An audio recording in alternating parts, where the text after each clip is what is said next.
ብለው ነገሯት መላእክቶች ይላል። መላእክቶች ብሎ ሲናገር ጊዜ ነጠላ ነው ወይንስ ብዙ ነው? መላእክቶችን ባሉ ጊዜ አለ። መላእክቶች የሚለው ነጠላ ነው ለብዜት? ሄሎ መልሱ፣ ኮሜንት ላይ መለስ ትችላላችሁ። መላእክቶችን ባሉ ጊዜ አለ ብዙ ነው እንጂ ለነጠላስ መልአክ ለብዜት መላእክቶች ብሎ ተናገረ። ጥሩ ነገር ግን በብዜት ነው የታሰበበት ቃል። ወደ መርየም ዓለይሃ ሰላም ጋር ግን የመጣው መልአክ ማን ነው? ስንት ነው? ሁለት ናቸው? ሶስት ነው ወይንስ አንድ ነው? ማን ነው የመጣው መልአክ ወደ መርየም? ይሄን ብስራት መጥቶ ይዞላት የመጣው አንድ አካል ነው። አያችሁ አይደለ? የት እናገኘዋለን? ሱራ መርየም ላይ ታች ስንወርድ ጊዜ ምዕራፍ 19 ላይ አይደለ? ፈአርሰልና ኢለይሃ ሩሐና ፈተመሰለ ለሃ በሸረን ሰውያ፣ ወደ እርሷም ጅብሪልን ላኩት አምላክ አላህ ለእርሷም የተስተካከለ ሆነ ሰው መስሎ ከፊቷ ቆመላት እያለ ይናገራል። ይወጣል አንድ ነጠላ አካል ነው የመጣው ወደ እርሷ፣ ነገር ግን በብዜት ይገለጻል። ይህ ምን ይባላል? ዓሙን ዩራዱ ቢሂ አልኹሱስ።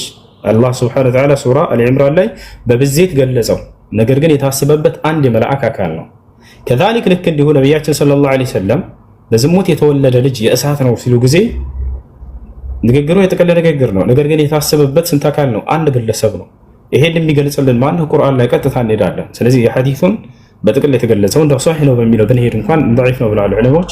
ሷሂህ ነው በሚለው ብንሄድ አንድ አካል ነው የታሰበበት። የት ነው ያ አንድ አካል በዝሙት የተወለደ የእሳት ተብሎ የተገለጸ? ሱራ ቀለም ላይ ታገኝታላችሁ። ሱረቱል ቀለም ኑን ወልቀለም ወማ የስጡሩን፣ እዚያ ላይ ዑቱሊን ባዕድ ዛሊከ ዘኒም በዝሙት የተወለደ ልጅ ነው ተብሎ የተገለጸው። ማን ነው እሱ? የኻሊድ ብን ወሊድ አባት ወሊድ ብን ሙጊራ። ለምንድን ነው በዝሙት የተወለደ ተብሎ መገለጽ ያስፈልገው? ይሄ የነቢያችን ሰለላሁ ዐለይሂ ወሰለም የነብይነታቸው ማረጋገጫ የሆነ ቃል ነው። ነገር ግን ብዙዎች ነቢያችን ሰለላሁ ዐለይሂ ወሰለም ለመተቸት አድርገው ያመጡታል። ነብይነታቸውን ሊያረጋግጥ የሚችልበት መንገድ እንዴት ነው ወደሚለው እንምጣ። ወሊድ ብን ሙጊራ ነብይ ሰለላሁ ዐለይሂ ወሰለም ከኋላቸው እየተከታተለ በዘራቸው በጣም ያነውራቸው ነበር። ነቢያችን ሰለላሁ ዐለይሂ ወሰለም ወንድ ልጅን በወለዱ ቁጥር ወዲያው ይሞቱባቸው ነበር። ቃሲምን ወለዱ፣ ትንሽ እንደቆየ ገና 6 ወር ምናምን ሞተባቸው። አብደላህን ወለዱ፣ ወዲያው ትንሽ እንደቆየ ሞተባቸው። ወንድ ልጅ ከሞተብህ የዘርህ መቀጠያ ወንዶች ናቸውና ተብሎ ይታሰባል ከአረቦች ዘንድ። ስለዚህ ዘርህ የተቋረጠ ነው አንተ እያሉ ይሰድቧቸው ነበር። አንተ ዘረ ቆራጣ እያሉ መስደብ ጀመሩ እርሳቸውን። ነቢያችን ሰለላሁ ዐለይሂ ወሰለም ማዘን ጀመሩ። በዚህ ልባቸውን ይሰብሯቸዋል ከኋላ እየተከተሉ። እርሳቸው መልስ አይሰጧቸውም። እናንተ ለራስህ እንዲህ የሚል መልስ አያውቁም ነበር። ነብዩ ሰለላሁ ዐለይሂ ወሰለም እየተሰደቡ ልባቸውን እየሰበሯቸው አስተምሮታቸውን አስተምረው ቀጥ ብለው ዝም ብለው ነበር የሚሄዱት። ወልቀድ ነዕለሙ አነከ የضيق صدرك بما يقولون ይላቸዋል አላህ። ሙሐመድ ሆይ እነዚህ ሰዎች በሚናገሩህ ንግግር ልብህ እንደሚጨነቅና እንደሚያዝን አውቃለሁ ይላቸዋል አላህ። የልብን ትርታ የሚያውቅ የሆነ አምላክ ነውና ይፈቻል አይደል? ነገር ግን በዚህ ጊዜ ነቢያችን ሰለላሁ ዐለይሂ ወሰለም እንደዚህ በዘራቸው ሲያነውራቸው የረሱን ዘር ማውሳት አስፈላጊ ሆኖ ተገኘ። አያችሁ አይደል? እንጂ አላህ የሰውየውን ዘር ማንሳት አይፈልግም ነበረ። በዘራቸው ሲያዋረን እንትን ሲላቸው ጊዜ ዘርህ የተቋረጠ ሲላቸው ጊዜ የዚህ ሰው ዘር የተቋረጠ ዘር እንደሆነ አላህ ሱብሓነሁ ወተዓላ ሊያሳውቃቸው ፈለገ።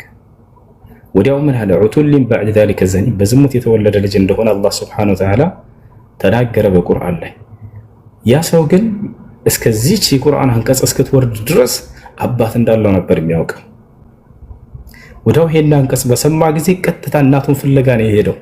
እማዬ አላት፣ ሂዱ እማዬ የምጠይቅሽ ጥያቄ አለኝ፣ እውነቱን መልሽልኝ። ሙሐመድ አይዋሽም እናውቃለን አላት። ተመልከቱ፣ ይክዳቸዋል፣ ይሰድባቸዋል፣ ግን እውነተኛ እንደሆነ ያምኑ ነበረ። ኢነ ሙሐመደን ማ ጀረብና ዐለይሂ አልከዚብ፣ ሙሐመድን ውሸት ነገር አግኝተንበት አናውቅም ማለት። የዝሙት ልጅ ነህ ብሎኛል። እስካሁኗ ቀን ድረስ አባት እንዳለኝ ነው የምትነግሪኝ፣ አባቴ ይሄ ነው እንዳልሽኝ ነው፣ ግን ሙሐመድ የማይዋሽ እንደሆነ እናውቃለን። አያችሁ አይደል? ከማንም በላይ እርሳቸውን ያምኗቸው ነበር። ስለዚህ አባቴ እውነትም የለም ወይንስ አለ ንገሪኝ አላት። እውነቱን ልንገርህ ልጄ፣ ሙሐመድ አልዋሸም፣ የዝሙት ልጅ ነህ አለችው። እኔ በዝሙት ነው የወለድኩ፣ ይህ ሰውዬ አባትህ ነው ብዬ አሳምኜህ እንጂ ከልጅነት አባትህም አይደለም አለችው። አላሁ አክበር፣ አላሁ አክበር። የነቢያችን ሰለላሁ ዐለይሂ ወሰለም ነቢይነት እርሳቸው ያላዩትን ነገር እርሳቸው የተደበቀን ነገር ነው እየተናገሩ ያሉት። ይሄ ቃል ከራሳቸው እንዳልወጣ ከአምላክ ዘንድ ሁሉን ከሚያውቅ ከአምላክ ዘንድ እንደመጣ ያረጋግጣል። ነቢያችን ሰለላሁ ዐለይሂ ወሰለም ይሄ ሰው አባት እንዳለው ነው እስከዛሬ ድረስ ራሱ የሚያውቁት። ነገር ግን አላህ ሱብሓነሁ ወተዓላ ይሄን ቃል ገለጠላቸው። ማንነቱን የሚያውቅ አካል ዘሩን መግለጥ ያስፈልገውም ዘርህ ቆራጣ ሲላቸው ጊዜ ዘሩ የተቋረጠ እንደሆነ አላህ ሱብሓነሁ ወተዓላ ሰውቀ። እንዳጠቃላይ ወደ ጥያቄያቸው ስንመለስ ጊዜ ድቃላ ጀነት አይገባም ያሉት ነብዩ ሰለላሁ ዐለይሂ ወሰለም ይህን ሰው አስመልክቶ ቁርአን ላይ የተገለጸውን ሐዲስ ላይ እየተናገሩት ነው። هذا الحديث يفسر بهذه الآية የሐዲስ በዚህ በቁርአን አንቀጽ ነው የሚፈሰረው ብለው ዑለሞች ተናግረዋል። ይሄን ይመስላል እንደው ሷሂህ ነው በሚለው ብንሄድ እንኳን ገብተሻል። አይዋ ደግሞ ሌላ ጥያቄ ነበረኝ።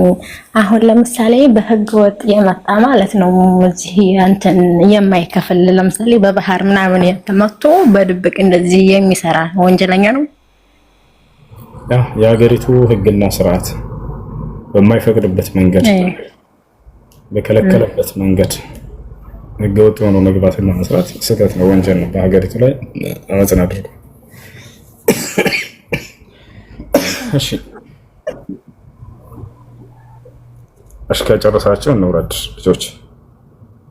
ሄሎ እኔ አንድ ጥያቄ ነበረኝ ወንድም፣ ይቅርታ ግን ጥያቄያችሁ ሁሱ አሰላሙ አለይኩም። አንድ ጥያቄ ነበረኝ። ወአለይኩም ሰላም ወራህመቱላሂ ወበረካቱ።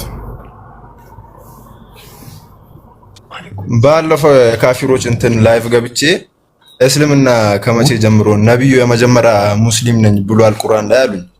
እውነት ነው? እስልምና አልከና የመጀመሪያ ሙስሊም እስልምና ሙስሊም የሚሉትን መጀመሪያ ልናውቅ ይገባል። ኢስላም ማለት የሃይማኖቱ መጠሪያ ሲሆን ሙስሊም ማለት ደግሞ የእምነቱ ተከታይ የግለሰቦቹ መጠሪያ ስም ነው። እኔ እስልምና ነው የምባለው ወይንስ ሙስሊም ነው የምባለው? እኔ ሙስሊም ነኝ። እኔ እስልምና ነኝ አይደለም። ገብታችኋል? ሃይማኖት ምንድነው? እስልምና ይባላል። ገብታችኋል? የእስልምና ሃይማኖት ብለው መቼ ነው የጀመረው ይሉና እኔ የመጀመሪያ ሙስሊም ነኝ ብሏል መሐመድ። ምን አገናኘው? ነቢያችን ሰለላሁ ዐለይሂ ወሰለም ለተላኩለት ትውልድ ከትውልዳቸው አንጻር የመጀመሪያ ሙስሊም ናቸው። የመጀመሪያ እስልምና ሃይማኖት አስተማሪ ናቸው ወይ አላሉም? እርሳቸው ቁርአኑም እንደዛ አይልም። ገብታችኋል? ቁርአኑ የመጀመሪያ ሱረቱል አልዙሙር 12 ላይ ብለዋል አለ። ዘለቀ አይልም እያልኩህ ነው የሚለው እዛ ጋር ምንድነው? ወአና አወሉል ሙስሊሚን ነው የሚለው። እኔ ሙስሊሞች መጀመሪያ ነኝ በል ነው የሚላቸው እንጂ እኔ የእስልምና ሃይማኖት የመጀመሪያ አስተማሪ ነኝ በላቸው አይልም። ገብቶሃል? ነቢያችን ሰለላሁ ዐለይሂ ወሰለም እኔ የመጀመሪያ ሙስሊም ነኝ ያሉት ከትውልዳቸው አንጻር ነው። አንድ ነቢይ ከትውልዱ አንጻር የመጀመሪያ ሙስሊም የመጀመሪያ ታዛዥ ይባላል።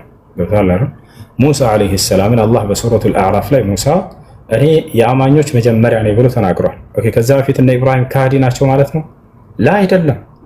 የመጀመሪያ አማኝ ነኝ ሲል ሙሳ ዐለይሂ ሰላም ከትውልዱ አንፃር ነው። ወአና አወሉል ሙእሚኒን ይላል ኢብራሂም ማነው ሙሳ ዐለይሂ ሰላም። ስለዚህ ሁሉም ነቢያቶች የሰበኩት ሃይማኖት ነው። ቃል በቃል እነ ነቢያቶች ሁላቸውም ሰብከውታል። ኑሕን ብንወስድ ለምሳሌ በሱራ ዩኑስ ላይ ምን ይላል? የቁሉ ኑሕ ዐለይሂ ሰላም ወአና አወሉል ወኡሚርቱ አን አኩነ ሚነል ሙስሊሚን እኔ ከሙስሊሞች እንደሆን ታዘዝኩ እያለ ይናገራል። ልክ እንዲሁ ያዕቁብ ዐለይሂ ሰላም ምን አለ? ያ በኒየ ኢነላህ አስጠፋ ለኩም ዲነ ፈላ ተሙቱነ ኢላ ወአንቱም ሙስሊሙን ይላል። ልጆቼ ሆይ እነሆ አምላካችሁ አላህ አንድ ሃይማኖትን ኢስላምን መርጦላችኋል፣ አደራ ሙስሊሞች ሆናችሁ እንጂ አትሙቱ አላቸው ይላል። ይሄን ይመስላል። ስለዚህ የቀደሙት ነብያት ሁሉ ኢስላምን ሰብከውታል። እሺ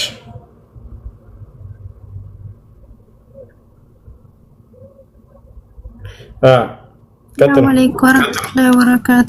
ወአለይኩም ሰላም ወራህመቱላሂ ወበረካቱ። ሰላም ነው። አንድ ጥያቄ ነው። እሺ ጥያቄ ምንድን ነው? እኔ ጥያቄ አሁን ለምሳሌ በእናንተ ወንድ ልጅ እንዳየሁትም ከሆነ ልጆቹም እንደነገሩኝ ከሆነ ቁርአን ላይ ያለ ወንድ ልጅ ቁጭ ብሎ እንደ ሴት ይሸናል። ወንድ ልጅ እንዴት እንደ ሴት ቁጭ ብሎ ይሸናል? እሱ ነው የኔ ጥያቄ። ችግሩ ምንድን ነው? ወንድ እኮ ነው ወንድ ልጅ እንዴ ቁጭ ብሎ ሴት ለሴት ነው የተፈቀደውን በእኛ ማስረጃ ምንድን ነው? የት ነው ማስረጃ? እስኪያወጣ ማሳያ። ያው ትልቁ ላይ ነው።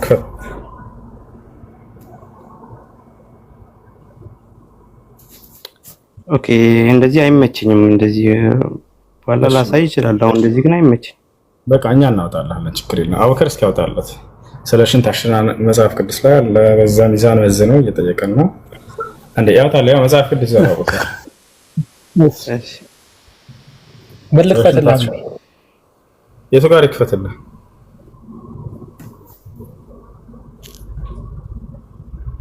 ዮናስ ወረድከው በራሱ ጊዜ ወረደ። ሰው ስለ ሽንት አሸናን ያሳስቦት ይጠይቃል። እንዴት ወንድ ልጅ ቁጭ ብሎ ያሸናል ብሎ ይጠይቃል? ችግር የለም። ለማንኛውም ግን ወረድክ። ለማንኛውም ላስረዳችሁ። ሰሞኑን ደግሞ ከሽንት ቤት ጋር ተያይዘዋል። አልገባኝም ወላሂ እንዴት እንደዚህ ጭንቅላታችሁ አላህ ሙስተዓን ሽንት ቤት ጋር ተያይዘዋል ሰሞኑን። ለማንኛውም ስለ ሽንት አሸናን እሺ እናስረዳችሁ። ችግር የለም። ቆሞ መሽናት ይቻላል፣ ቁጭ ብሎ መሽናት ይቻላል። ሁለቱም ትችላላችሁ። ቁጭ ብሎ መሽናት የሚቻለው መቼ ነው ከተባለ ከምን አንጻር ነው የሚለውን ቢጠይቅ መልካም። እንዴት እንደዚህ ቁጭ ብሎ ይሸናል አለ ሰው። ምን አገናኘው? ዘለቀ ምን አገናኘው? እንደ መጽሐፍ ቅዱስህ ወንድ ልጅ ቁጭ ብሎ እንደሚሸናና እንደሚጽዳዳ ሳያለሁ ገና ማለት ነው። ገብቷል አይደል? እና ግባ መግባት ትችላለህ። ራስህን ያወረድከው ነው ያላወረድከው። ገብቷል አይደል? ለማንኛውም ቁጭ ብለህ ነው የምትሸናው የምትጽዳዳው፣ ለዚያውም በመቆፈሪያ ቆፍረህ ነው። ከዚያ በኋላ እንዳው ትከድናለህ። በግድ ከተጽዳዳህ በኋላ ትከድነዋለህ ልክ እንደ ድመት።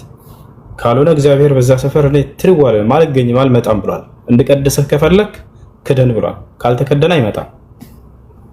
አይን ከነ ማስረጃ ወጥቻ ያሳያለሁ። ግን ከእስላም አንፃር መጀመሪያ ያለው ልመልስልህ።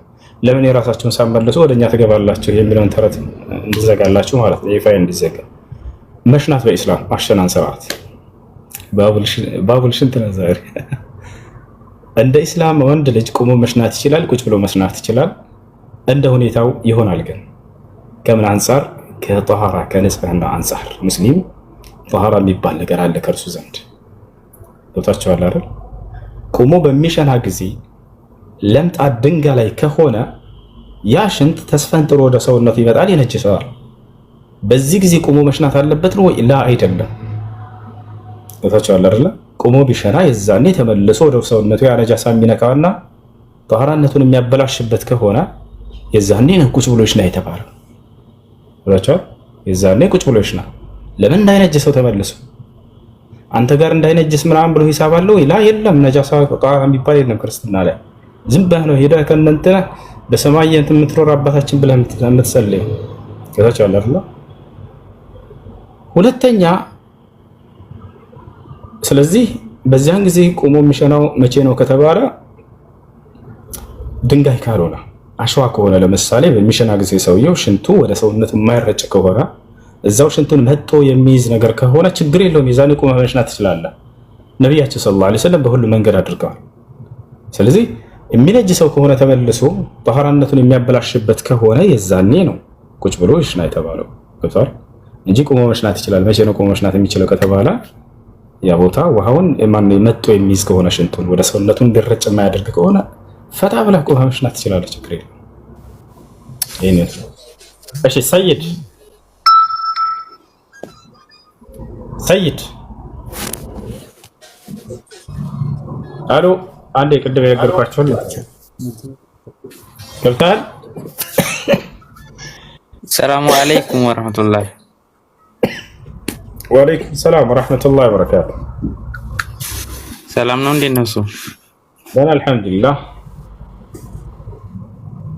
ሻሃዳ መያዝ የሚፈልግ ልጅ አለች።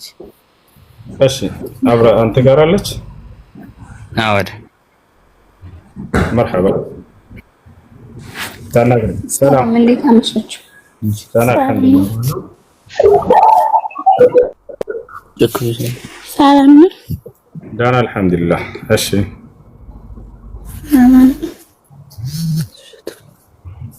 እስልምና መቀበል ፈልገሽ ነው? እሺ እንድትቀበይ ያስገደደሽ ምናምን የለም፣ በራስሽ ፈቃድና ፍላጎት ነው አይደል? እሺ የምለውን ቃል አብረሽ የተከተልሽ በይ። የምለውን ቃል አብረሽ በይ። አሽሀዱ አላ ኢላሃ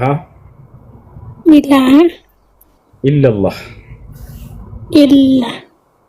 ወአሽሀዱ አነ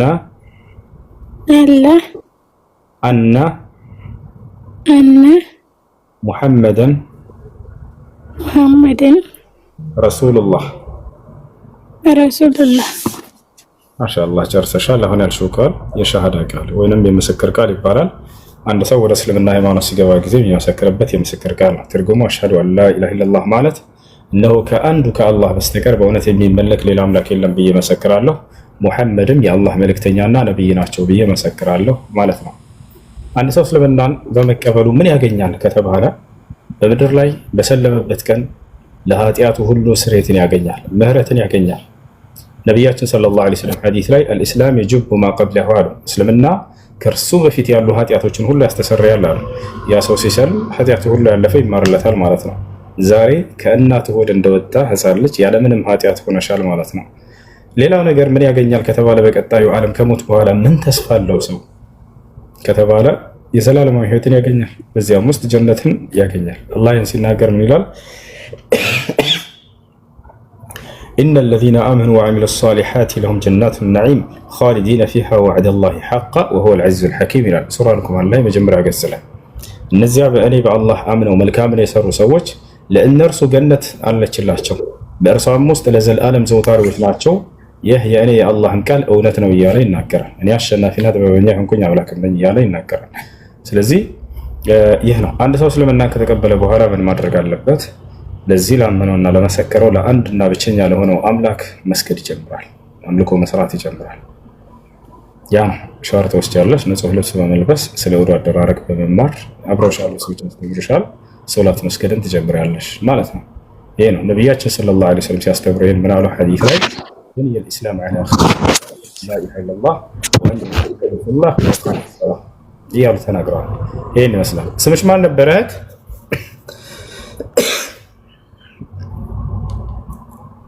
ስምሽ ማን ነበር?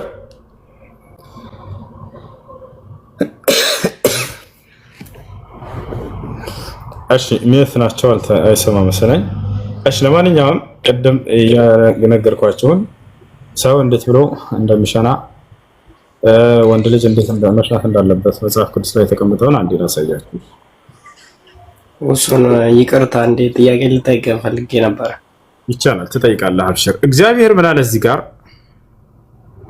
ወደ ሜዳም ተወጣበት ዘንድ ከሰፈርህ ውጭ ቦታ ይሆንልህ። አንድ ጊዜ ኦሪት ዘዳግም 23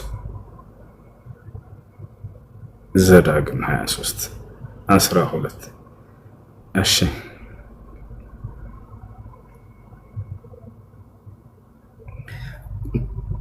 ይታያቸዋል። ለመጸዳጃ የሚሆንህ ቦታ ከሰፈርህ ውጭ አዘጋጅ አለ። ከዚያስ ከትጥቅህም ጋር መቆፈሪያ ያዝ አለ። ለምንድን ነው መቆፈሪያው? በምትጸዳዳበት ጊዜ አፈር ቆፍረህ በአይነ ምድርህ ላይ መልስበት። አሃ መቆፈሪያ ያስፈለገው ስትጸዳዳ ጊዜ ቆፍረህ መድፈኛ ነው። ልክ እንደ ድመት ከተጸዳዳህ በኋላ መድፈን ግድ ነው። መልስበት አፈር አለ። ከተጸዳዳህ በኋላ አፈር ላይ እዛ እንግዲህ አይ ቁሜ ነው የምጸዳዳው፣ ቁጭ ብለህ ነው የምትጸዳዳው። እንዴት ነው ሰው የሚጸዳዳው? ሄዶ ካካውን ቁመህ ነው የምትጸዳዳው? ላ ቁጭ ብለህ ነው። አይ አይደለም። እንዴት ወንድ ልጅ ቁጭ ብሎ ይጸዳዳል እያሉ ነው ሰዎቹ። ገራሚ ጊዜ ላይ ደርሰናል። ቀጥሎ ምን አለ? ለምንድን ነው እግዚአብሔር ሸፍኖት ያለው ይሄን ካካ? በዚያ ቦታ እግዚአብሔር ስለሚዘዋወር ነው። ሲዘዋወር ጊዜ ካካ ካየ ይመለሳል፣ አይቀድስም ጭራሽ። ምን አለ ይሄን ሲናገር እግዚአብሔር? አምላክህ እግዚአብሔር ሊጠብቅህ ጠላቶችህንም በእጅህ አሳልፎ ሊሰጥህ በሰፈር ውስጥ ስለሚዘዋወር አለ። በመካከልህ አንዳች ነውር አይቶ ከአንተ እንዳይመለስ ሰፈር የተቀደሰ ይሁን ይላል። አሜን ነው። በዚያ አካባቢ ካካካየ ይመለሳል። ያው እንዳይመለስ አለ። ያንን ካየ ይመለሳል፣ አይቀድሰህም። ስለዚህ ካካን ከካካ በኋላ መክደን ግድ ነው። ምን አገናኘው ይሄን ከመቀደስ ካለ መቀደስ ጋር ያ ጀማዓ? ለማንኛውም ቁጭ ብለህ ትዝራዳለህ በደንብ አድርገህ። እንዴት ቁጥሩን ንገረን እስቲ፣ ምዕራፍና ቁጥሩን ንገረን። ኦሪት ዘዳግም ምዕራፍ 23 ቁጥር 12 ያ ይታያል። ዘዳግም 23 ይላል። ዘዳግም 23 ቁጥር 12 ያ እሺ፣ ጥያቄ አለ። ሰላም አለይኩም። ያ ይሄ ህግ እኮ የተጻፈው እኮ በዛን ጊዜ ለነበሩ ሰዎች ነው እንጂ ለኛ አይደለም። ከማን ነው ህጉ የመጣው? ከአሁኑ አምላክህ ነው ወይንስ ሌላ አምላክ ነበር? ኖ ከነቢያቶች ነው። በዛ ጊዜ እግዚአብሔርን አላረካ ስለ ነቢያቶች አንተ ጥያቄው ምን መሰለህ? ይሄን ህግ ያወጣው የዛሬው አምላክ ነው ወይንስ ሌላ አምላክ ነበር የዛን? ኖ ይሄ እኮ ለትምህርት ተጻፈ ነው የሚለው እንጂ እኮ ህይወት የሚሆነን አዲስ ኪዳን ነው። እኛ እኮ እንደ ታሪክ ነው የምናነበው እንጂ እኮ ብሉይ ኪዳንን እኮ ለህይወታችን አይደለም እያነበብን ያለን። ማን ህግ ያወጣው የአዲስ ኪዳኑ አምላክ ነው ወይንስ ሌላ አምላክ ነው ነው እኮ ጥያቄው። ኖ ነቢያቶች ነው የተናገሩት። በዛ ጊዜ ለነበሩ ሰዎች ነው። ጽላት ቅረጹ ምናምን እያለ የቆመጠጠ እንትን እርሾ አትብሉ ምናምን እያለ ጽፏል። ስለዚህ ያ ብሉይ ኪዳን የነቢያቶች መጽሐፍ እንጂ አምላክ እግዚአብሔር አይደለም እየተናገረ የነበረው ማለት ነው። በዛ ጊዜ ነቢያቶች የጻፉት መጽሐፍ ነው እንጂ ለኛ አይደለም ህይወት የሰጠን። ያኛውማ ብንከተለው ኖሮ ክርስቶስ ባልተሰቀለ ነበረ። ሙሴ የሚያድንና የምንከተለው ቢሆን ምንድነው የሚያድንህ እኮ ክርስቶስንም ምንድነው የሚያድንህ ያለው? ክርስቶስን የሰቀሉት የሙሴ ተከታዮች ናቸው። ሙሴን እንደ አምላክ የሚያዩት ማን ነው? ክርስቶስን የሰቀለው ብዬ ካልጠየቅኩም ዘለቀ ይኸውልህ አዳምጥ። ይሄ ብሉይ ኪዳን ማን ነው የጻፈው? ለምሳሌ ሙሴ ነው የጻፈው ብለህ ታምናለህ አይደል? ሄሎ ያ ትክክል ነው። በጣም ጥሩ። ሙሴ አምላክ አዘው የጻፈው አምላክ ሰጥቶት ነው ይሄን ቃል ወይንስ በራሱ ተፈላስፎ ነው የጻፈው? አምላክ ሰጥቶኛል ብሎ ነው የጻፈው የጌታ ሰው። ስለዚህ ያ አምላክ ለሙሴ ይሄን ቃል የሰጠው አምላክ ያሁኑ የአዲስ ኪዳኑ አምላክህ ነው ወይንስ ሌላ አምላክ ነበረ? የመጽሐፍ ቅዱስ ታሪክ እኮ ነው የሚለው እንጂ እኮ ሌላ ነገር እኮ አይደለም። ታሪክ እኮ ነው ይሄኛው። ብሉይ ኪዳን እኮ ታሪክ ነው። አምላክ ነው የሰጠው ሙሴን አልከኝ አይደለ? ያ አምላክና ያ ነቢያቶች ነው የጻፉት። ይኸውልህ አዳምጠህ ተረጋጋ። ያ አምላክ እና የአሁኑ አምላክ አንድ ናቸው ወይንስ የተለያዩ ናቸው? የመጽሐፍ ቅዱስ ታሪክ ነው። በዛ ጊዜ የሚያምኑት አምላክ ነው የሰጣቸው። እኛ የምናምነው በአዲስ ኪዳን በክርስቶስ ኢየሱስ በመጣልን አምላክና የአሁኑ አምላክ የተለያዩ ናቸው ማለት ነው። አይ ዶንት ኖ እሱን እኔ አላምንም። ማለት ይኸውልህ ህይወት የሚሆነን አዲስ ኪዳን ነው። ያ ታሪክ ነው የሚለው የነ ዮሴፍ ታሪክ የነ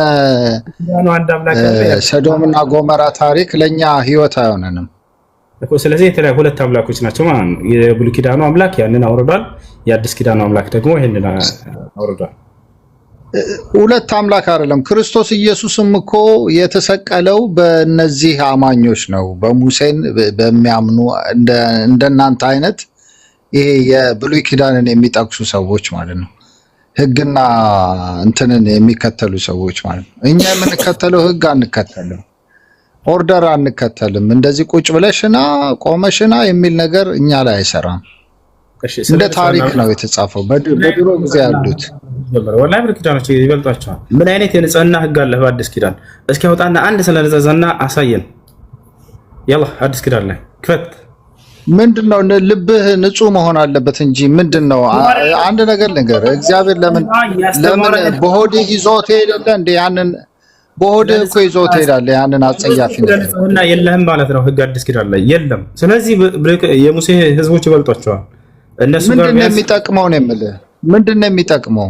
እስቲ አስረዳኝ። እስቲ ስለዚህ ቆይ አንዴ ስለ ጥቅሙ እናወራለን። ግን እግዚአብሔር የፈጠረው ነገር ነው። አንድ ነገር ልንገርህ፣ አንተ የሰራኸውን ነገር ማለት ነው ሊኬጅ ቢኖረው ምን እጠላለሁኝ ተደርቦ የሚያወራ ሰው ወይ ለምትጠይቀው ጥያቄ መመለስ ወይ ጥያቄ መመለስ كيف يا جماعه ታምራት ከላይ ሚዩትን አንሳው ስለ ንጽህና ያስተምሩን ገብቷል መጽሐፋቸው ስለዚህ መጥተው ጥያቄ ልጠይቅ የገባው ጥያቄ ልጠይቅ ነበር እችላለሁ ያው ኦኬ እናንተ ብዙ ጊዜ ስፔሻሊ አንተ ስትናገር ሰማሃለሁ አንድ አምላክ ነው የምናምነው ምናምን እያልክ ብዙ ጊዜ ትናገራለህ የሌላውንም ስታጣጥል ሰማሃለሁ ይሄ ነገር ካባ ነው ምናምን የሚባለው ሰዎች እየተሻሙ የሚቀቡት ነገር ይሄ ጉርጓድ የሚመስል እንዲያውም ቄጥ ነው የሚመስለው እና ይሄ ነገር ምንድነው እስቲ አስረዳኝ እስቲ ምንድነው ጥቅሙሳ በአንድ አምላክ የምታምን ከሆነ ሙስሊሞች ኮሜንት ላይ አንድ ሰው እንዳይናገረው መልስ የለም እንዳትናገሩት ማንም ሰው እንዳይናገረው እንዳትሰድቡት ያላ ታምራት ቤተናንሳ ከባለጌ ጋር እንዳትወርዱ ሁለተኛ የትኛውን ቦታ ላይ ንጽጽር የምትሰሩ ሰዎች ካላችሁ ስድብ እንትን ባሉ ቁጥር ወረድ ብላችሁ እናንተ እኮ እንዲህ ነው ምናምን እንዳትሏቸው ምንም ማለት አያስፈልግም እንደዚህ ነው ታክል ሱራ ልክ እንደ ንስር አሞራ ሁሉ ደም ባንሳባለ ላይ ከፍ ብለው ይበርናል خلاص ሰላም አለይኩም ክርስቲያን ካለ አስከትሉ እሱም ጥያቄ ልቀጥል በእናትህ ቅድምም እኮ አስቆምከኝ ጥያቄ ምንድነው ሶስት ጥያቄዎች አሉኝና እነሱ መልስልኝ ፈልጌ ነበርና አንደኛ ስለ አላህ በደንብ አስረዳኝ እስቲ ሁለተኛ ደግሞ እስልምና ሌላውን አምልኮ የሚያምልኩትን እንዲገል ይወሰናል ይመስለኛል እሱን ማስረዳኝ ሶስተኛው ደግሞ ሽንት ቤት ስትጸዳዳ ፈጣሪ ሽንት ቤት አይገኝም የሚል ነገር አለ ከሱ ጋር ተያይዞ ደግሞ ራስህ ለሽንት ጠብ ካለ ያው ገሃነመ እሳት እንደሚጠብቅ እንሰማለን እና ሶስቱን በደንብ አድርጋ አስረዳኝ ጥሩ ያሳል እንዴ ነው ከክርስቲያን ስነ ስርዓት ይጠይቃል ይዛርልታል በስነ ስርዓት ወሳኝ ጥያቄዎች መጠየቅ እሺ ስለ አላህ አስረዳኝ አለ ከትርጉሙ እንነሳ ከዚያ በኋላ አላህ ሱብሓነሁ ወተዓላ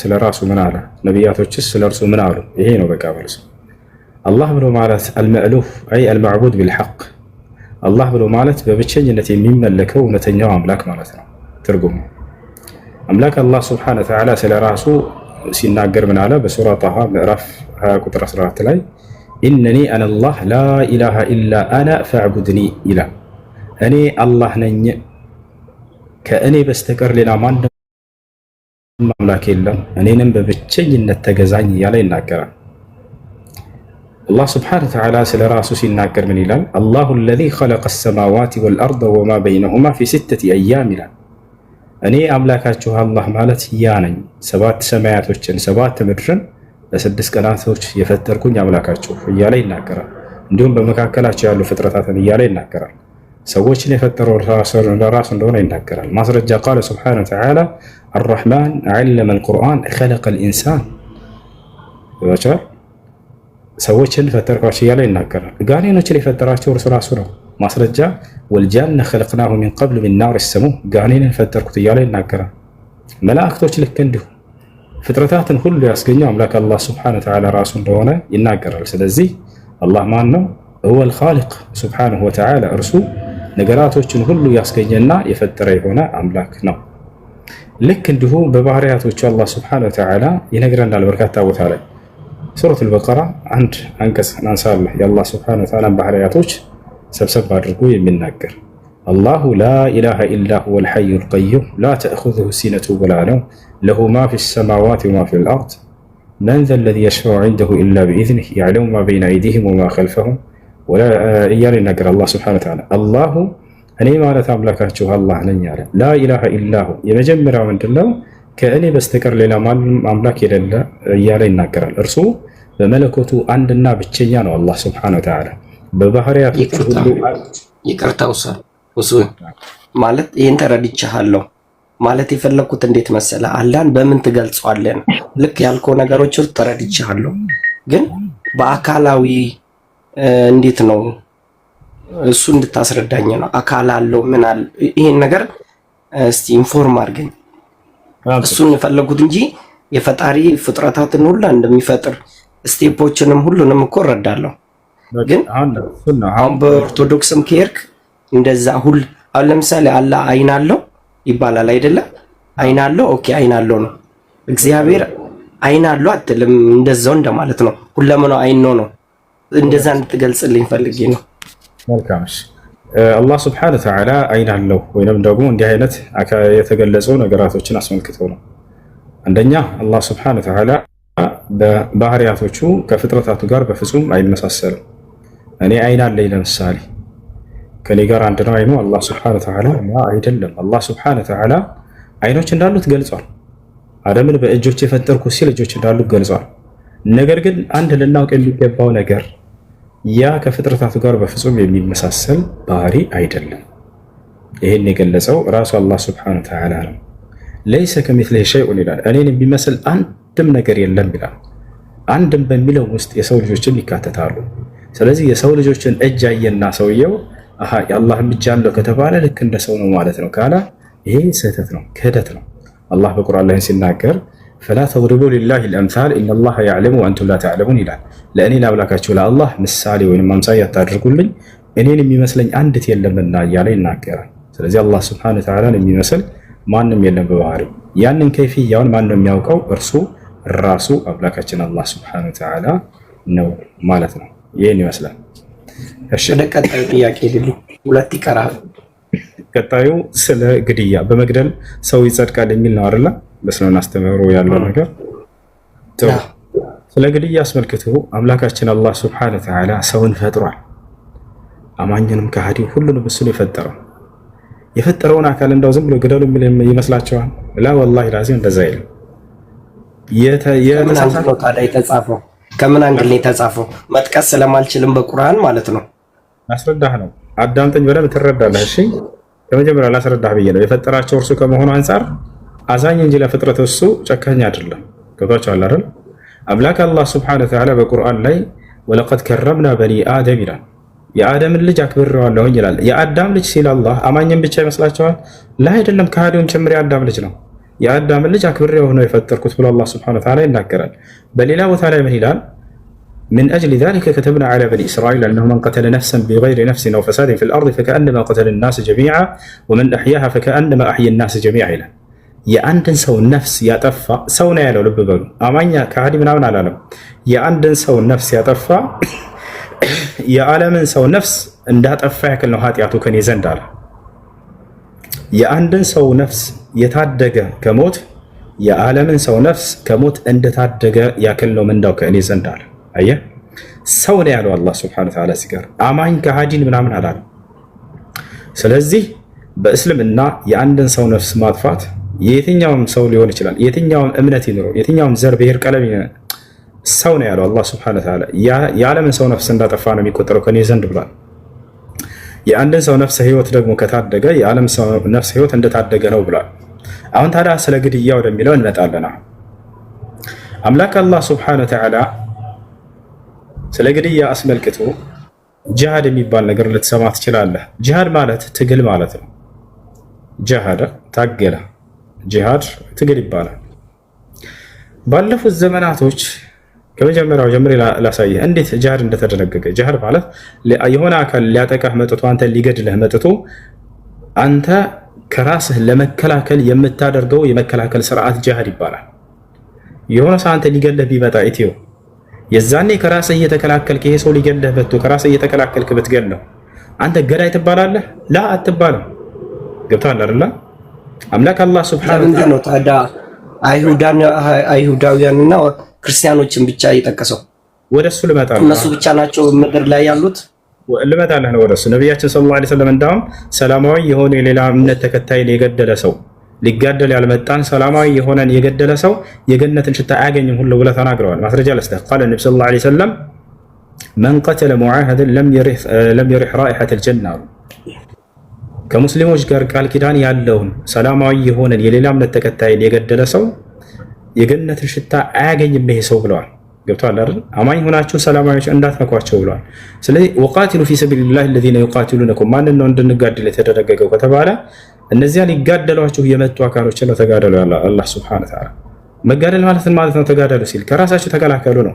የዛኔ ከራስህ እየተከላከልክ እንደዚህ ሊያጠቁ የመጡ አካሎች አንተን ሊገለ ሰይፍ እየጣለ መቼም አንተ አትስበው ገብቶሃል። ከራስህ ትከላከላለህ። መዘጋጀቱ ምን አስፈለገው ታዲያ? አሁን ሊጋደሉ እነዚህ ሰዎች ከመጡብን ከራሳችን እንድንከላከል ነው። አላህ ምን አለ?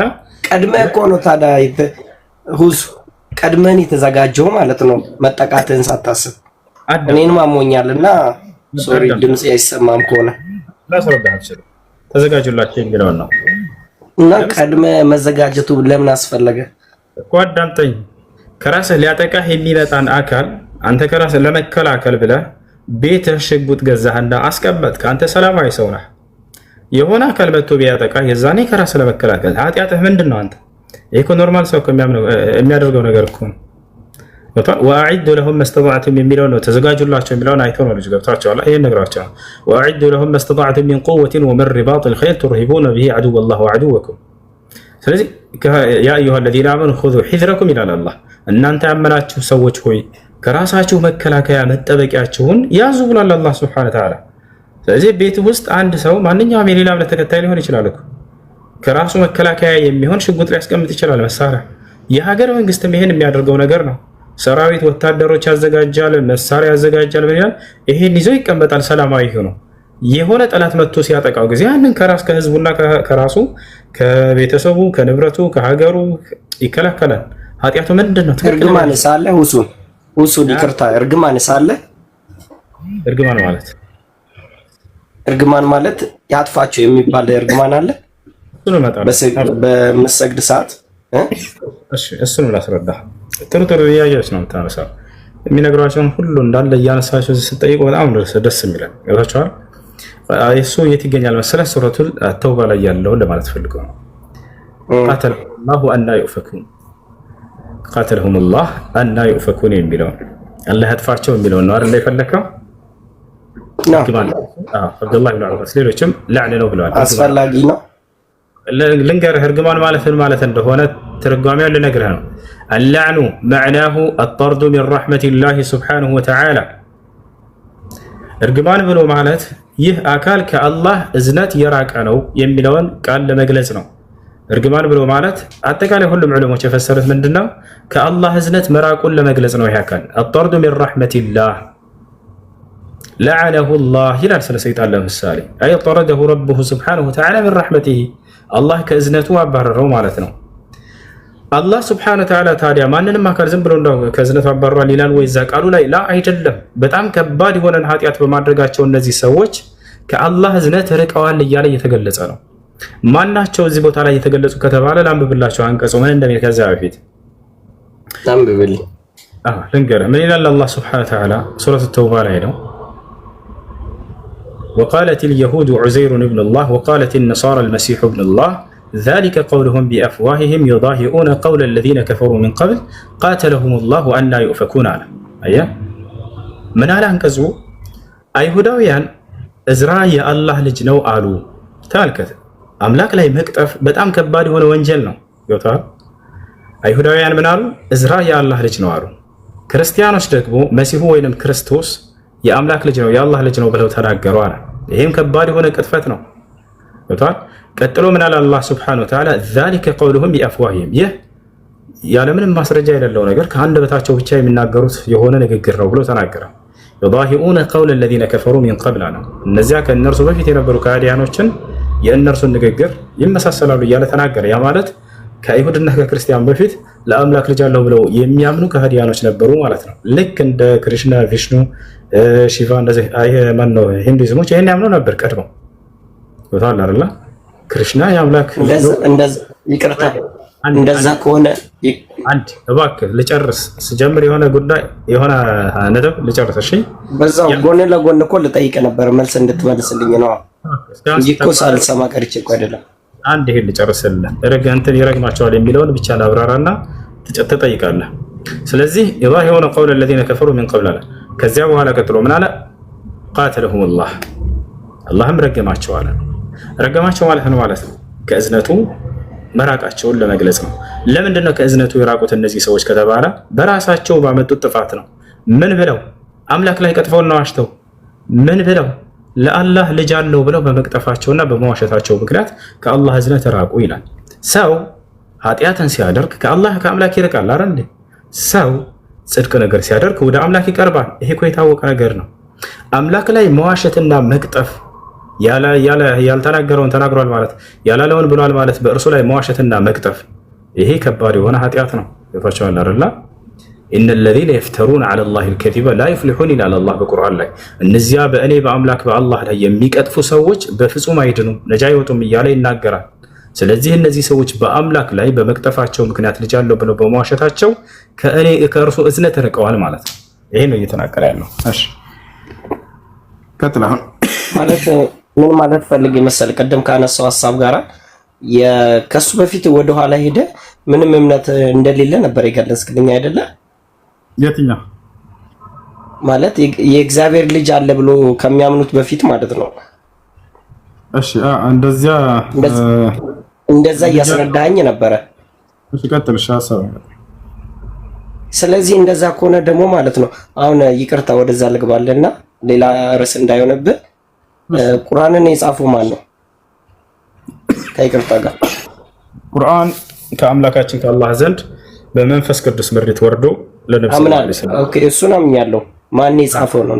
ሰሃቦች የነብዩ ሰለላሁ ዐለይሂ ወሰለም ሰሃቦች ናቸው። ሰሃቦች የነብዩ ሰለላሁ ዐለይሂ ወሰለም ደቀ መዝሙሮች ህዝቦች ደቀ መዝሙሮች ሰሃቦች የነብዩ ሰለላሁ ዐለይሂ ወሰለም ደቀ መዝሙር ሰሃቦች ተጠቅሷል። ስማቸው ተጠቅሷል። አዎ ነብያችን ሰለላሁ ዐለይሂ ወሰለም ስማቸውን ጠቅሰዋቸዋል። ከፈለክ አሳየው። ኦኬ እሺ ማስረጃ የምፈልገው እሱንና ማለት ነው የነብዩ እንዴት እንደተወለደ ምናምን የሚያስረዳም የለም አይደለ? እሱ ችግር ነው። እሱ አስረዳ። ነብያችን ሰለላሁ ዐለይሂ ወሰለም የታሪካቸው ነፍ ቦታ አለ ከማን እንደተወለዱ መቼ እስልምና እንደተቀበሉ ትነግረኛለህ? አሁን ነው ሁሉ አሳያለሁ። ችግር የለም ንገረኝ። እሺ ከመጀመሪያ ከምን እንጀምር? ቁርአንን የጻፉ ሰዎች ስማቸው ተጠቅሰዋል ወይ የሚል ነው። አዎ ነብያችን ሰለላሁ ዐለይሂ ወሰለም ስሙን እየጠቀሱ ና እያሉ አከሌ ስምና አከሌን ጥሩት እያሉ ادعوا لي زيدا فليكتب عني القرآن ዘይድን ጥሩት ከእኔ ቁርአንን ይጻፍ እያሉ ስሙን እየጠሩ ያስተፉት ነበር። ቃል በቃል ይሄንን ሱሐባ የተጻፈ ግን የለም እኮ ቁርአን ላይ እና ላሳየህ። አብሽር አሳየህ። እሺ ከነሱ ላሳየህ።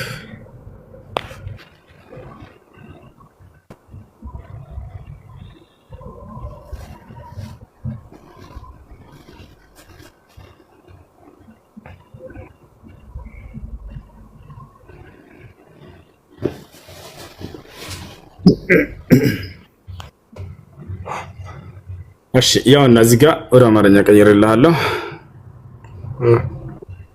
እዚህ ጋር ይገኛል። ምን ይላል? አንቀጹ በወረደ ጊዜ እነዚያ ምእመናን በቤት ውስጥ የሚለው ሱረቱ ኒሳ ላይ ያለው ነው። በቤት ውስጥ የተቀመጡት በአላህ መንገድ ላይ ከሚታገሉት ጋር እኩል አይደሉም የሚለው በወረደ ጊዜ ነብዩ ሰለላሁ ዐለይሂ ወሰለም ማንን ዘይድን ጥራልኝና ጽላቱን የቀለም ቋቱን የትከሻ ምላጭ ወይንም የትከሻ ምላጭ መክታቸውን ያምጣ። ከዚያም እንዲህ አለ። እዛም ይሄንን ጻፉ ብለው አዘዙት እያለ ይናገራል። ይታያ ይሄን ጻፉ ነብያችን ሰለላሁ ዐለይሂ ወሰለም ማንን ይላል? እዚህ ጋር ይሄን ጸሐፊውን የጠሩት ዘይድን ጥራልኝ እያሉ ነብዩ ሰለላሁ ዐለይሂ ወሰለም ሰው ያው የሰውየው ስም የጸሐፊው ስም እዚህ ተቀምጦልሃል። ዘይድን ጥሩልኝ እያሉ ይሄን ጻፍ እያሉ ያዙት ነበር።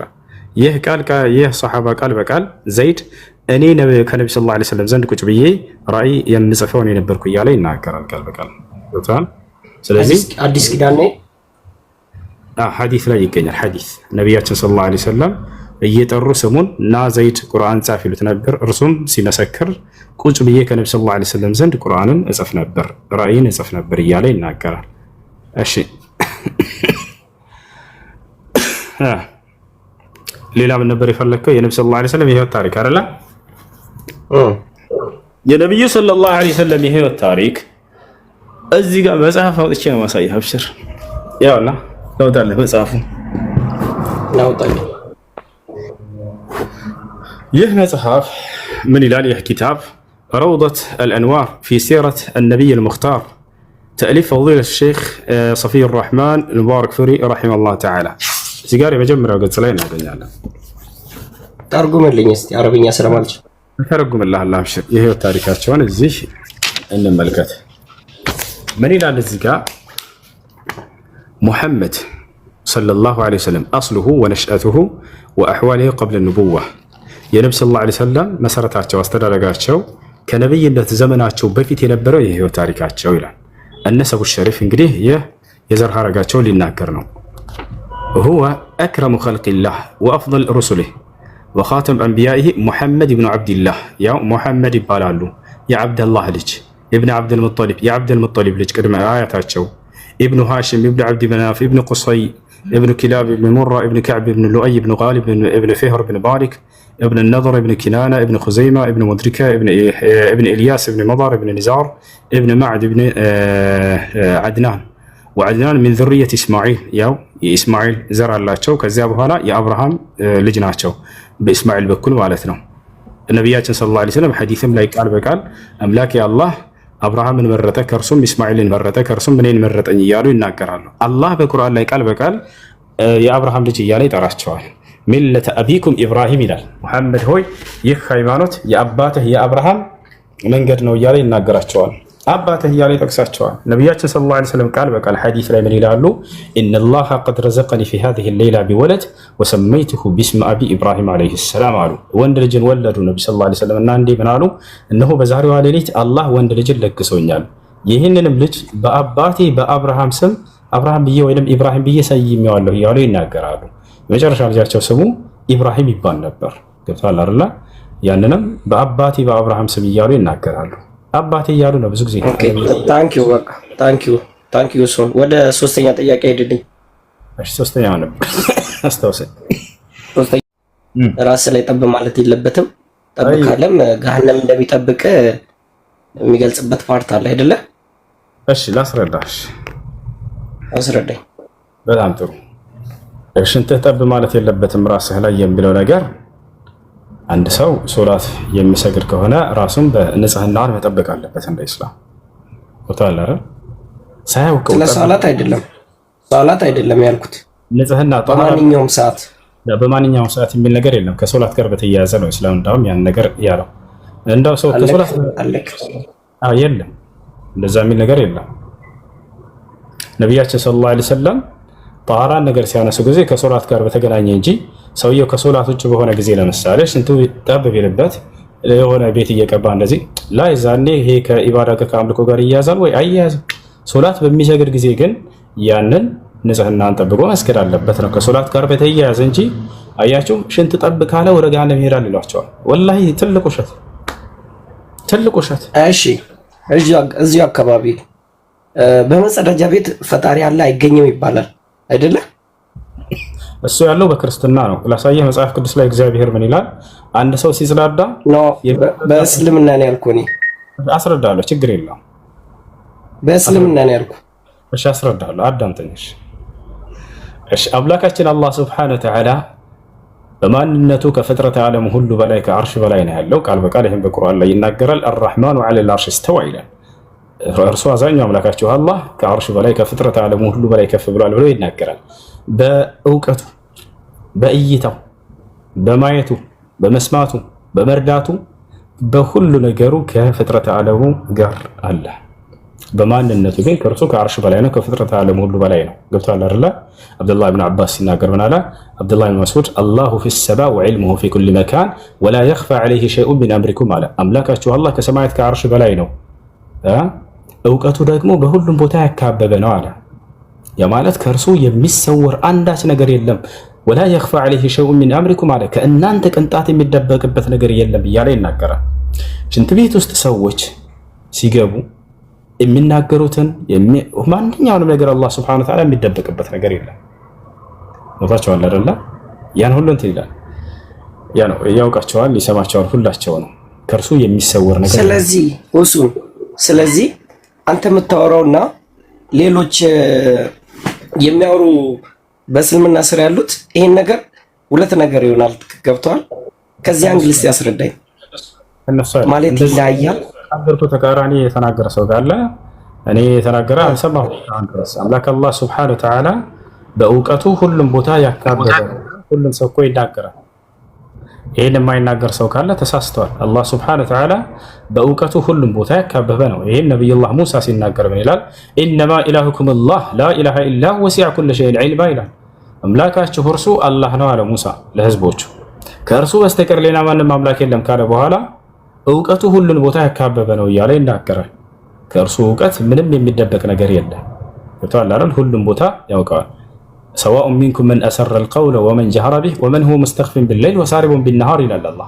ከእናንተ ንግግሩን ድብቅ ያደረገ ወይንም በገሃድ ጮሆ የተናገረ ለኔ እኩል ነው አለ። ልክ እንዲሁ ደግሞ በድቅድቅ ጨለማ የሰራና በፀሐይ ጠራራ በቀን የሰራ ለኔ እኩል ነው አለ።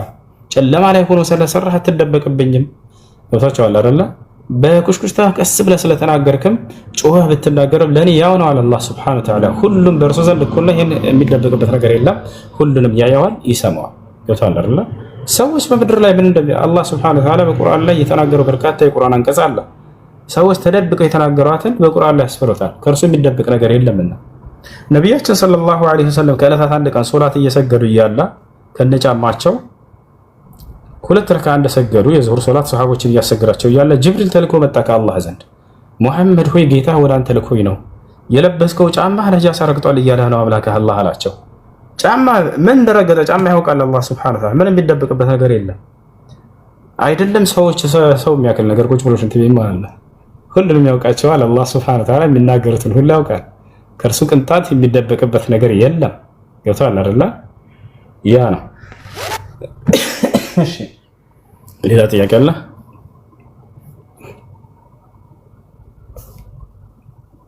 እሺ ጥያቄ አለ? መቀጠል ይችላል።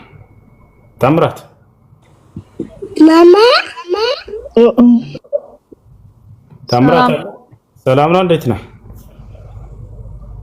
አለን አማን አለን አልሐምዱሊላህ። ደህና ነህ? ደህና ነኝ። ጥያቄ ነበረኝ። እሺ ጥያቄ ምንድን ነው? ጥያቄ በአንተ አስተሳሰብ ያኔ ከሙስሊም ውጪ ገነት የሚገባ የለም ብለህ ታምናለህ አይደል? አዎ። እሺ እኔ ክርስቲያን ነኝ። ያኔ ምንም ኃጢአት አልሰራሁም። እንዴት ሲኦል ልገባ እችላለሁ? ስንት ዓመት ነው ልጅ? መልስልኝ ጥያቄውና ደግሞ ሌላ ጥያቄ አለኝ። እሺ መልስልሃለሁ። እኔ ክርስቲያን ነኝ ስትል ጊዜ ክርስትና ደግሞ እምነቱ ምንድነው ከተባለ አምላክ ኢየሱስ ክርስቶስ አምላክ ነው ብለህ ታምናለህ አይደል? አዎ አምናለሁ። ይሄ ትልቁ ኃጢአት ነው። ትልቁ ኃጢአት በእስልምና አስተምህሮ በአምላክ ላይ ማጋራት ነው። ማስረጃ አላህ ሲናገር ኢነ ሽርከ ለዙልሙን ዐዚም ይላል። በአንዱ አምላክ ላይ በአላህ ላይ ማጋራት ወይንም አላህን መካድ ትልቁ ኃጢአት ነው። ገብቶሃል? ኃጢአት አልሰራህም ስትል ጊዜ ተሳሳትክ ማለት ነው። ክርስቶስ እኔ ሰው ነኝ ብሎ ሳለ አይ አምላክ ነው ማለትህ ትልቁ ኃጢአት ነው። ዮሐንስ ወንጌል 8 ቁጥር 40 ላይ ኢየሱስ ክርስቶስ እኔ ከእግዚአብሔር የሰማሁትን እውነት የምነግራቸው ሰው ነኝ አለ። አንተ ሰው ነው ብለህ ታምናለህ ኢየሱስን ታምራት? ፍጹም ሰው ፍጹም አምላክ ነው ብዬ አምናለሁ። ኢየሱስ ክርስቶስ ግን ይሄን አላለም። እኔ ሰው ነኝ ብሎ ተናግሯል። ጥሩ ነው እሱም። ነገር ግን እኔ አምላክ ነኝ አላለም። በፍጹም አምልኩኝም አላለም። ግን ታመልከዋለህ። ይሄ ኃጢአት ነው። ሞትን ድል አድርጎ እንደተነሳ ታውቃለህ? ሞትን ድል አድርጎ አልተነሳም። አምላኩ ነው ያስነሳው። እንደው እንደ መጽሐፍ ከሄድን እንኳን ባያስነሳው አምላኩ ምን ይሆን ነበር የሚለውን መጽሐፉ ሲነግረን በስብሶ የቀር ነበር ይለናል። እና አምላክ አይሞትም ደግሞ ይሄ ልታውቅ ይገባል። እሺ ደግሞ ነብዩ መሐመድ ከሰሩት ተአምር ልትነግረኝ ትችላለህ? በትንሹ እነግርሃለሁ። አብሽር። ነብዩ መሐመድ ሰለላሁ ዐለይሂ ወሰለም ካደረጉት አንደኛው ምንድነው? የጨረቃን መክፈል። አንድ ከይቅርታ ጋር ታምራት ተመልሰላለ። ጥያቄዎችን ከላይ ያለችውን ሻሃዳ ላስይዛት። ሻሃዳ መያዝ ይፈልግሳል መሰለኝ። ዛራ ሚዩትሽን አንሺው አንተ። السلام عليكم ورحمة الله وبركاته. عليكم السلام ورحمة الله وبركاته. كيفك تشاله؟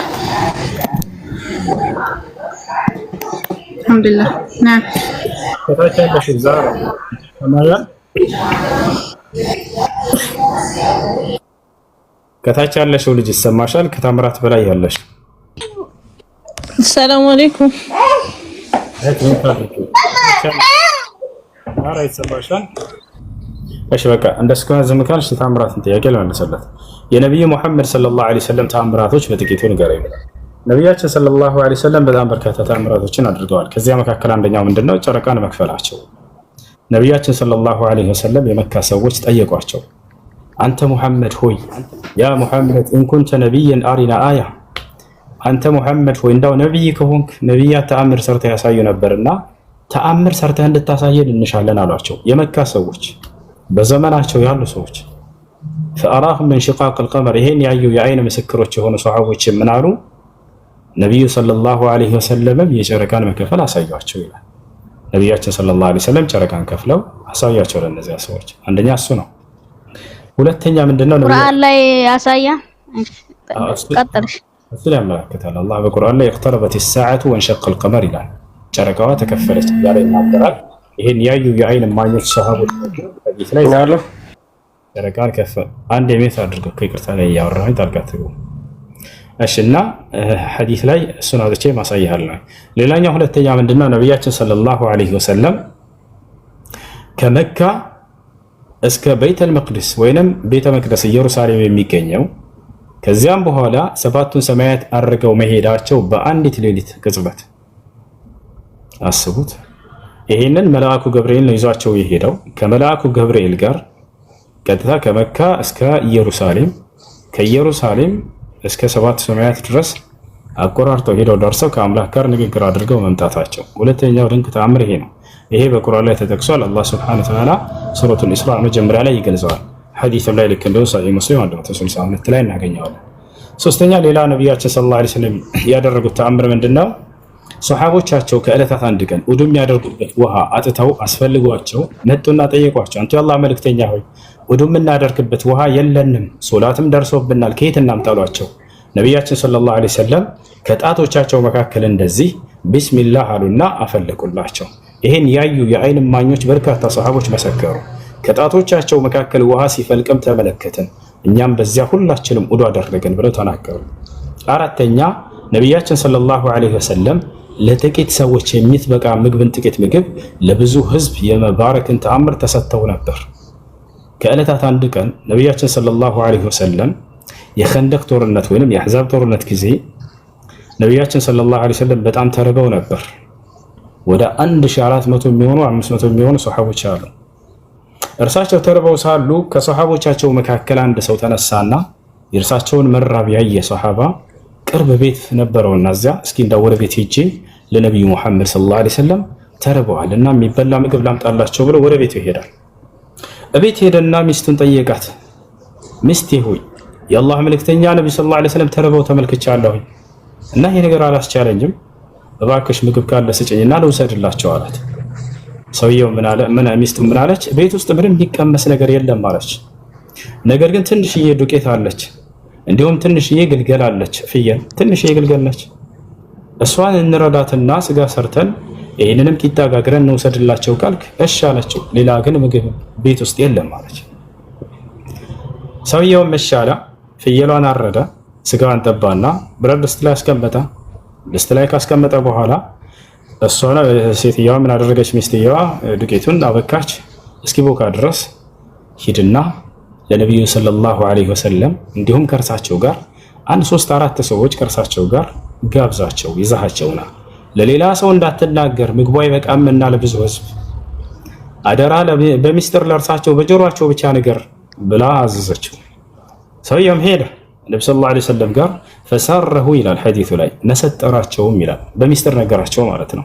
ቀስ ብሎ አንተ የአላህ መልእክተኛ ስለተራቡ አይቻልኩም ወደ ቤት ሄጄ እንዲች አይነት እንደው ለአንድ ለአራት ለአምስት ሰዎች የምትበቃ ጥቂት ምግብ አዘጋጅቻለሁኝ ከእርሱ ጋር 1 4 ሰዎች ይምጡና ይብላሉ። ነቢያችን ሰለላሁ ዐለይሂ ወሰለም በዚህ ጊዜ ያ ቀውም አሉ፣ ህዝቦቼ ሆይ ወንድሞቼ ሆይ አሉ፣ ወንድማችን ምግብ ጋብዞናልና ኑ ወደ ቤት እንሄድ አሏቸው። ሰውየው ደነገጠ። አንቱ የአላህ መልእክተኛ የታረደችው ትንሽዬ ግልገል ነች፣ ለጥቂት ሰው እንጂ አትበቃም ለ4 ሰው ለ5 ሰው እና ይህን ሰው እኮ አታበላም ብሎ ነገራቸው። ነብዩ ሰለላሁ ዐለይሂ ወሰለም ምን አሉ? ሂድና አሁን የማዘህን ብቻ አድርግ አንተ አሉት። ሂድና ቤት ነብዩ መሐመድ መተው እስኪባርኩት ድረስ ምግቡን እንዳታወጪ ድስቱን ብለውሻል። ልክ እንዲሁ እርሳቸው መተው ነብዩ መሐመድ መተው እስኪባርኩት ድረስ ዱቄቱን እንዳትጋግሪ ወይንም የተቦካውን እንዳትጋግሪ ብለውሻል ብለህ እዘዝ አሉት። ሰውየው ተመለሰ ወደ ቤቱ። ገብታችኋል አይደል? ወደ ቤት ተመለሰ። ከዚያ በኋላ ነቢያችን ሰለላሁ ዐለይሂ ወሰለም ከሰሃቦቻቸው ጋር ወደ 1400 እና 500 ህዝቦች ቢሆኑ ሄዱ። ከዛ ሄደና ሰውየው ምን አላት ለሚስቱ ነብዩ መሐመድ ሰለላሁ ዐለይሂ ወሰለም ከህዝቦቻቸው ጋር ከ1500 ህዝብ ጋር እየመጡ ነው አላት። ደነገጠች ሚስትየዋ። በሚስጥር ንገራቸው አላልኩም ነበርን አለችው። ያልሽኝን አድርጌ ነበር እኔም አለ ሰውየው። ግን እርሳቸው እንዲህ በቃ አድርጊ ብለዋል፣ የሚሆነውን እናያለን አለ። ወደ ነቢያችን ሰለላሁ ዐለይሂ ወሰለም መጡ። የአይን እማኝ የሆነ ሷሐባ ራሱ ሰውየው ሲናገር ምን አለ? ይሄን ተአምር ያየ የተቋደሰ የበላ አካል ነው እየመሰከረ ያለው። ያ ጀማ ከሩቅ የሆነ ታሪክ ሰምቶ አይደለም፣ እዛው ያየው አካል ራሱ ሲናገር ምን አለ? ድስቱንም ሰጣቸው አለ። ወዲያው ያዙና ዱዓ አደረጉ፣ ጸሎት አደረጉ፣ ባረኩትም አለ። ልክ እንዲሁ አውጥቻ ሳያቸዋለሁ ማስረጃ ምትሉ ልጆች። ልክ እንዲሁ ደግሞ ዱቄቱን ተቀበሉና ማነው የተቦካውን እርሱንም ያዙና ዱዓ አደረጉ፣ ባረኩትም። አሁን እየጋገርሽ ቂጣውን አቀብይና አሉ ነቢያችን ሰለላሁ ዐለይሂ ወሰለም። እየተጋገረ ቂጣው ይሰጣቸዋል። ራሳቸው ነቢያችን ሰለላሁ ዐለይሂ ወሰለም ስጋ እያነሱ በጭልፋ ያንን ቂጣ ላይ እያደረጉ ለሰሃቦቻቸው ይሰጧቸው ጀመር። ወላሂ እየማለ ነው ሰሃባ የሚናገረው። በአላህ ስም እላለሁኝ አለ የመጣነው ወደ 1400 የምንሆን ህዝቦች በልተን ጠገብን አለ። ነገር ግን ድስቱ ስንመጣ እንደነበረ ነው፣ ምንም እንኳን አልጎደለም ነበር አለ። የተቦካውም ሊጥ ስንመጣ እንደነበረ ነው፣ ምንም እንኳን አልቀነሰም አልጎደለም አለ። ያሰላም ለጥቂት ሰው የሚበቃን ምግብ ለብዙ ህዝብ የመባረክን ተአምር ተሰጥተው ነበር ነብዩ ሰለላሁ ዐለይሂ ወሰለም። ይህ ካደረጉት ተአምር ነው። ሌላ ተአምር ነቢያችን ሰለላሁ ዐለይሂ ወሰለም የሚበሉት ምግብ የሰው ልጆችን ቋንቋ አውጥቶ ተስቢህ ያደርግ ነበር። ይሄን ታውቃላችሁ? ይሄንንም ያዩ የመሰከሩ የአይን እማኝ የራሳቸው ሰሃቦች ናቸው። አቡበከር ስዲቅ እና አብዱላህ ኢብኑ መስዑድ እና አሊ ኢብኑ አቢ ጣሊብ ይሄን ሁሉ መስክረዋል። የሚበሉት ምግብ ወደ አፋቸው ሲያነሱት የሰው ልጆችን ቋንቋ እያወጣ ሱብሃንአላህ ሲል እንሰማ ነበር አሉ። የሚገርማቸው ሱብሃንአላህ፣ አልሐምዱሊላህ፣ አላሁ አክበር ይል ነበር። ይሄን እየሰሙ ሰሃቦች መስክረዋል፣ ይደነቁ ነበር። ነቢያችን ሰለላሁ ዐለይሂ ወሰለም በጣም በርካታ ተአምራቶችን አድርገዋል። ከዚህም ውጭ ገብታችኋል አይደል? ካነ ይከልሙሁ አልሐጀር ወሸጀር ከዛሊክ። ሌላ ተአምርም ልስጣችሁ። ነቢያችን ሰለላሁ ዐለይሂ ወሰለም ሰውን ብቻ ሳይሆን ግዑዝ ነገራቶችን ወይንም እንስሳቶችን ይረዷቸው ሁላ ነበረ።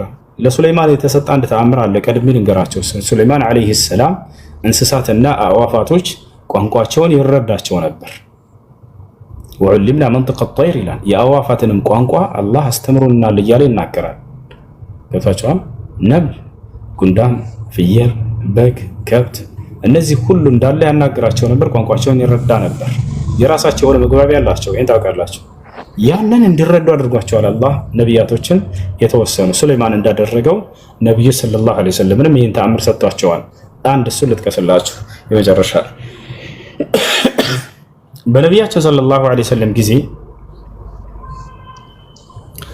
የሆኑ ሰዎች መዲና ላይ አንድ ግመል ይሸፍትባቸዋል፣ ወደ አውሬነት ይቀየራል፣ ይፈረጥጥና ወደ ጫካ ውስጥ ይገባል።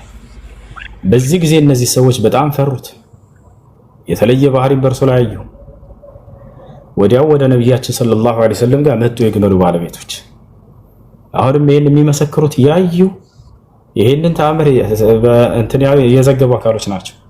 ወዲያው መጡ ወደ ነቢያችን ሰለላሁ ዐለይሂ ወሰለም ጋርና አንቱ የአላህ መልእክተኛ ሆይ የግመላችን ፈረጠጠ፣ ወደ አውሬነት ተቀየረብን፣ ሸፈተብንና ጫካ ገብቷል፣ እባክዎትን መፍትሄ ይፈልጉልን ብለው ጠየቋቸው። ነቢያችን ሰለላሁ ዐለይሂ ወሰለም ነው አሏቸው። ውሰዱኝ አሉ። ሷሐቦቻቸው እንዳለ ተማሪዎቻቸው ይከተላሉ። ከሩቅ ሆነው እነዚህ ሰዎች ያው እነዚያ ጫካ ነው የገባው ብለው ተናገሩ። መቅረብ አልፈለጉም፣ ወደ አውሬነት ተቀይሮ ስለነበር። ነቢያችን ሰለላሁ ዐለይሂ ወሰለም ቀጥታ ሄዱ በሙሉ ድፍረት። ሷሐቦች እንዴት እንዳዩና እንደመሰከሩ ተመልከቱ። ሱብሃንአላህ። እርሳቸውም እየሄዱ እያለ ግመሉ ወደ እርሳቸው መጣ። ልክ እርሳቸውን ባየ ጊዜ ወደ እርሳቸው መጣና ፈጀሳ ዐላ ሩክበቲሂ በጉልበቱ ተንበረከከ። ወአልቃ ዑኑቀሁ ዐላ ዑኑቅ ነቢይ ሰለላሁ ዐለይሂ ወሰለም ይህም ግመል አንገቱን ወደ ነብዩ ሰለላሁ ዐለይሂ ወሰለም አንገት እንደዚህ ሲጥል ተመለከተን አለ። በአንገታቸው ላይ ያደረገና ፈበከል ጀመል ግመሉ ከዛ እንባው ሲወጣ ተመለከተን አሉ። ያ ሰላም ነብዩ ሰለላሁ ዐለይሂ ወሰለም ጸጥ አሉ። ገብታችኋል አይደል? በጉልበቱ ተንበርክኮ አንገቱን በአንገታቸው ላይ ጥሎ ማልቀስ ጀመራሉ። እንባው ሲንጠበጠብ ተመለከቱ። ያ ጀማዓ ነቢያችን ሰለላሁ ዐለይሂ ወሰለም ከቆይታ በኋላ ዘወር አሉና ወደ ህዝቦቻቸው ምን አሉ? መን ሳሒብ ሃዚሂል ጀመል አሉ።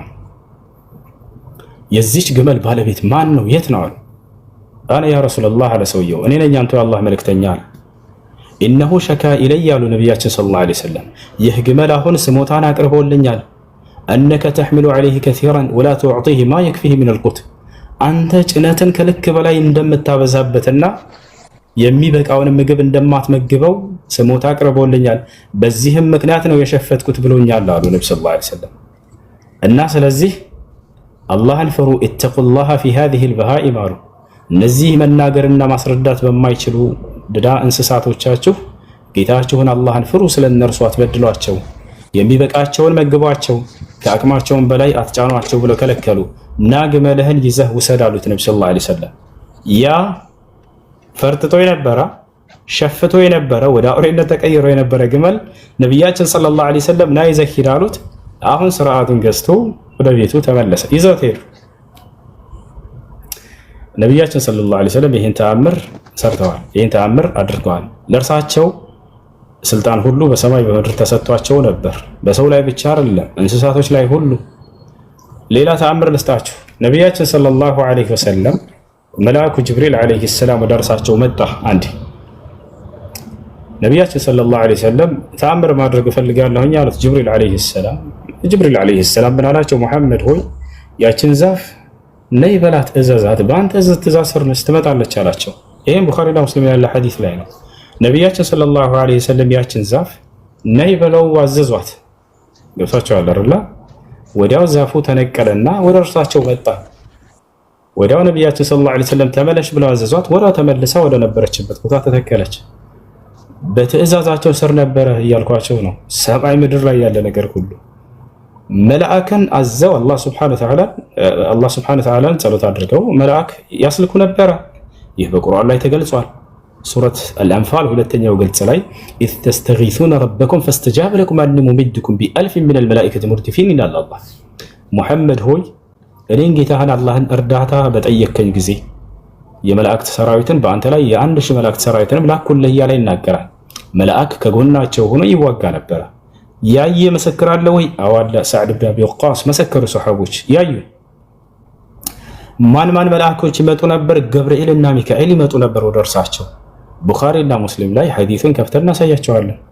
ይህን ያየ የመሰከረ ሰሓባ ሲናገር ምን ይላል? ሰዕድ ብን አቢ ወቃስ በኡሁድ ጦርነት ጊዜ ነበር ከሃዲያኖች በጣም በርካታ ሆነው ወደ 10 ሺህ የሚሆኑ ሆነው መጥተው ሰሓቦች ውስን ነበሩ፣ ጂሃድ አደረጉ። በዚያን ጊዜ ሙስሊሞች ተሸንፈዋል። ከሃዲያኖች ነብዩ ሰለላሁ ዐለይሂ ወሰለምን ገድለናል ብለው የተደሰቱበት ጊዜ ነበር። ምክንያቱም ከፊት ለፊታቸው እንዳለ ሰራዊት ሁሉ ተረፈረፈ፣ ተገደሉ። ከፊታቸው ሲከላከሉ የነበሩ ሰሃቦች ሁሉ እንዳለ ሞቱ። ሰዕድ ብን አቢ ወቃስ ቀረ። እርሚ ያ ሰዕድ ፈኢነ መዐክ ሩሕ አልቁዱስ እያሉ ይናገሩት ነበር። በዚያው እርሱም ተጎዳ። ይህ ከፊታቸው የነበረው ሰሃባ እጁ ተቆረጠ። እንደዚህ በዚያ ሁኔታ ሳለ የመጨረሻ እይታው ነብዩ ሰለላሁ ዐለይሂ ወሰለምን ገድሏቸው በቃ ብሎ ተስፋ እየቆረጡ ባሉበት ሰዓት ወደ እርሳቸው ዘወር ብሎ አይኑን ጣል ያደርጋል። በዚህ ጊዜ ነቢያችን ሰለላሁ ዐለይሂ ወሰለም ከቀኛቸውና ከግራቸው ሁለት ነጫጭ ግለሰቦችን ያያል። ይሄ ሱሐባ በነጫጭ ፈረስ ላይ ተቀምጠዋል። ነጫጭ ልብስ ለብሰዋል። ሰይፋቸውን በእጆቻቸው ይዘዋል። ማንም ወደ ነብዩ ሰለላሁ ዐለይሂ ወሰለም አይቀርብም። እነዚህ ሁለት ግለሰቦች የቀኑት ቢሆን እንጂ እርሳቸውን ለመግደል የሚመጣን አካል። ይህ ሱሐባ ይሄንን አይቶ ነበረ። ከጦርነቱ በኋላ ከተረጋጋ በኋላ ወደ ነቢያችን ሰለላሁ ዐለይሂ ወሰለም ጋር ቀጥታ ቤታቸው ነው የመጣው። ይሄ ሱሐባ ወደ ቤታቸው መጣና ጠየቃቸው። ያ ረሱላህ አላቸው፣ አንቱ የአላህ መልእክተኛ ሆይ ቀደም በጦር ሜዳ ላይ ሳለን ከእርሶ ቀኝና ግራ ጎን ሁለት ግለሰቦችን አይቻለሁኝ። በነጫጭ ፈረስ ላይ ነጫጭ ልብስ ለብሰው ወደ እርሶ ማንም ጠላት እርሶን ለመግደል አይቀርብም፣ በእነዚያ አካሎች የተቀላ ቢሆን እንጂ። እነዚያ ሰዎችም ከዚህ በፊት አይቻቸው አላውቅም፣ ከሰሃቦቻችን አይደሉም፣ ከኛ ገብታችኋል አይደል? አሁንም አላያቸውም። ማናቸው እነዚያ ሰዎች ይንገሩኝ ብሎ ጠየቀ። ነብዩ ሰለላሁ ዐለይሂ ወሰለም ምን አሉት? ሀረአይተሁማ አሉት። አይታቸዋል ማለት ነው አሉት። ነብዩ ሰለላሁ ዐለይሂ ወሰለም ነዓም ያ ረሱላህ፣ አዎ አይቻቸዋለሁ አንተ አላህ መልእክተኛ አላቸው። ኢነሁማ ጅብሪል ወሚካኤል፣ እነርሱ ገብርኤልና ሚካኤል ናቸው አሉት። ገብርኤልና ሚካኤል የነቢዩ ሰለላሁ ዐለይሂ ወሰለም ጠባቂዎች የሆኑ ዘንድ ይላኩ ነበር። ልክ ለቀደሙት ነቢያቶች ገብርኤልና ሚካኤል ሲላኩ እንደነበር ማለት ነው። ይሄ ነው።